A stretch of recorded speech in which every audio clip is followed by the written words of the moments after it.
The truth is, most electricians think that insurance is a scam and that we're out to get you. And part of it is because it's really hard to know what you need to buy. So, what I'm going to do in this video is walk you through the key coverages that you need to be thinking about, whether you are a one man shop or you're a large electrician with a large crew. So, let's get into it. The first coverage that every contractor needs to think about is general liability insurance. General liability insurance protects you for bodily injury and property damage that you cause to other people. It can be a slip and fall on your job site, which the insurance industry likes to call premises liability, or it can be a result of your work, which would be product and completed operations liability. General liability is very important. It's the first coverage that you need to think about whenever you open your doors. The second coverage I'll talk to you about is pollution liability. You may or may not need this, but I want to talk to you about what it means so you can understand it. Pollution in the insurance world is anything that gets in the dirt that doesn't belong there. So if you're handling any type of chemicals or you're dealing with any type of situation where maybe a boiler explodes or you're dealing with chemicals and it could end up causing damage to the environment, that's what pollution liability is for. It's a coverage that's been offered more and more to contractors. You should think about it. I mean, if all you're doing is changing light bulbs in someone's house or working on circuit breakers, I don't see where it's that big of a deal. But if you're working on industrial plants, it's something you should consider as a factor of your operations. The third coverage you need to think about is professional liability. And this is for organizations that provide design and build type of services.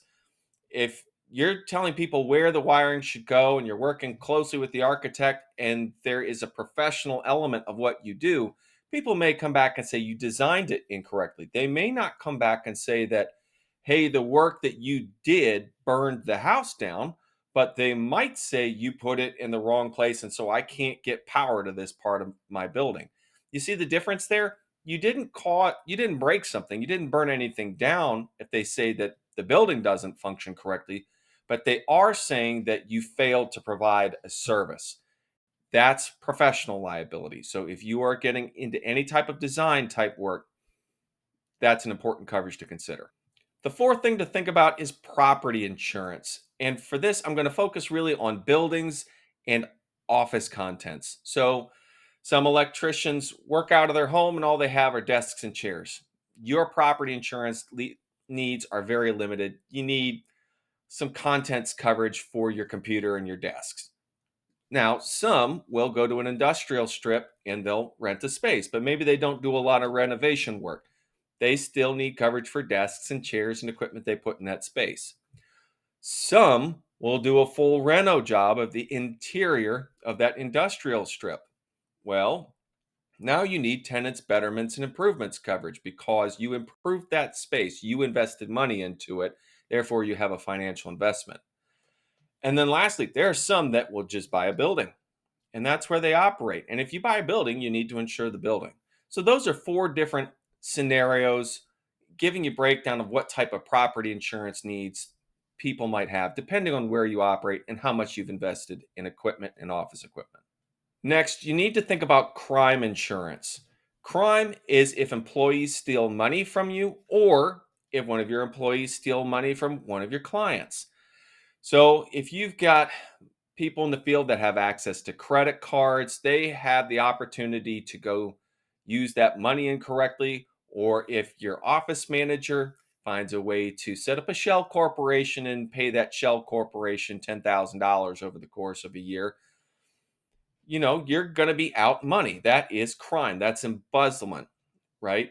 Now, if one of your employees goes into one of your customers' homes and steals jewelry, that is theft of client's property. That is not property insurance. That's not theft of money and securities. That's not anything in a property insurance form that we have talked about. We're talking about stealing here, and it's very specific that if you're concerned about things being stolen, you're looking at crime insurance. Unless we're talking about your tools, which is a different conversation. Next, you need to think about coverage for your tools. Contractors talk about tools like they are their precious babies. And when things go wrong with those tools, they get very, very upset. So, in order for your tool coverage to work correctly, you need to know that general liability insurance does not pay for tools. You need to know that the contents coverage you have on your property policy is only going to stay at the office. If you want coverage for your tools that are going to go sit in your truck and go to the field, you need an inland marine policy. You're not going to get coverage under your auto policy either. You need specific tools coverage, inland marine. And there's a couple of different kinds. There's tools that you own, and if you own it, you can either get a blanket, which is one lump sum for all your tools. Now, there's limitations there. You need to be careful. Or you can list out all your tools on the policy with a dollar value. And you can try and ask the insurance company to give you replacement costs, which is like, kind, and quality instead of actual cash value. Now, there's also your employees' tools. You can sometimes get a little bit of coverage, but it's better if your employees know that they should be covering their own tools. And then there's also borrowed and rented tools. This happens all the time too. So if you're going to rent some tools from Penske, you need to make sure that you get it squared away at the counter. Either you're going to buy the coverage there or you're going to do it with your insurance company. Tools not being covered properly can make contractors upset very, very quickly. So make sure to nail this part down. You need to think about commercial auto insurance. Commercial auto insurance is coverage for your truck while you're driving it on behalf of the business. Now, this is really straightforward when the business owns the truck.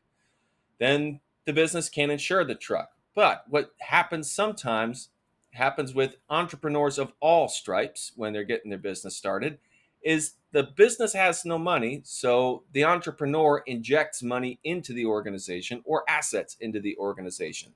So they'll use their personal tools or their personal vehicle and they'll use it for the business.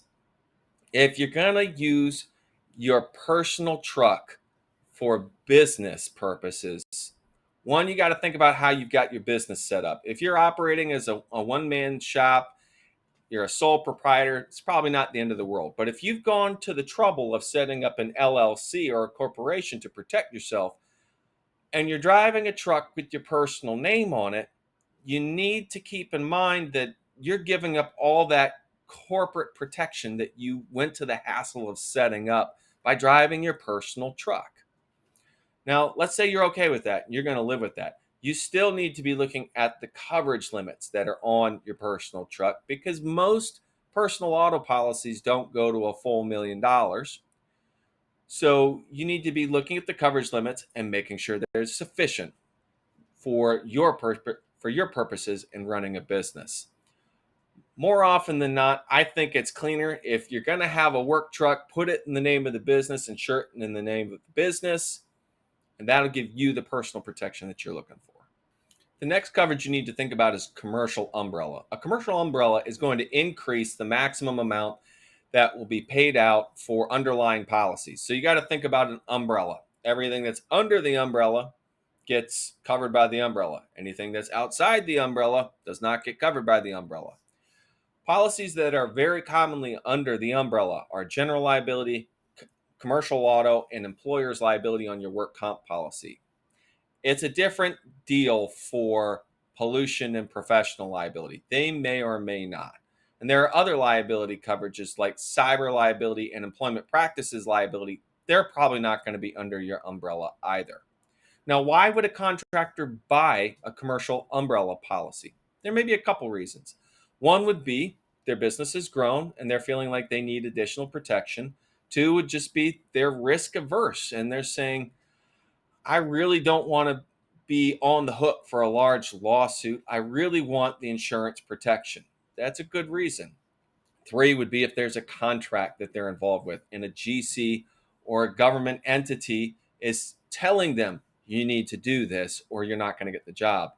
And then fourth would be if somebody's picking up a job and saying, hey, I'm about to go work on a hospital here. It's a $40 million building. If I burn this down, I could be in a lot of trouble. I should probably make sure I have higher coverage limits. There are a lot of businesses that do not buy umbrellas. It's a personal decision. No shame or fault, whichever way you choose to go on it. You have to make a decision for what's right for you and your business. Next, you need to think about workers' compensation insurance. Workers' comp causes a lot of heartburn for businesses within the construction industry because it's so expensive and because there's questions about who needs to be covered. In Maryland, if you have an employee, you need to cover them. It's pretty straightforward. And if you're hiring 1099s and they don't have workers' compensation insurance, you need to provide workers' compensation insurance for them, which means if you don't want to cover your 1099s, make sure they bring their own workers' comp and don't let them onto the job site. Pro tip there. Now, another issue where there's questions is what if you're an owner? Do you have to cover yourself? Well, if you're an owner of an LLC or you're a sole proprietor, the technical legal answer in Maryland is no. You're not required to cover yourself. But for the reason I just mentioned, which is if you are an uninsured 1099 on someone else's job site and you get hurt, that GC is going to have to pay for you. And they don't want to pay for you. They want you to pay for you. So that's why if you get a job with a GC, even if you're not required by state law, they're still going to make you get workers' compensation insurance on yourself. Keep that in mind as you're bidding for jobs. You should think about employment practices liability insurance if you have employees. Because what do employees do if you let them go? They like to sue you. They like to say that, hey, you fired me because I'm black, white, transgender, gay, Latino. I believe that there's a ghost in the sky that tells us all what to do. All kinds of stuff comes up, and it's crazy. You may have dotted your I's and crossed your T's. You're still going to need an attorney in that situation that's going to cost $500 an hour. And employment practices liability is going to pay for the attorneys and the settlement in that situation.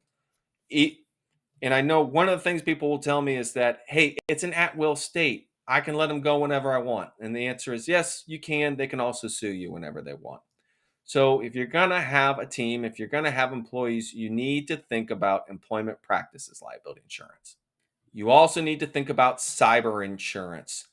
There's a couple ways that you need to think about this as an electrician. One is if somebody breaches your environment, what data are you storing?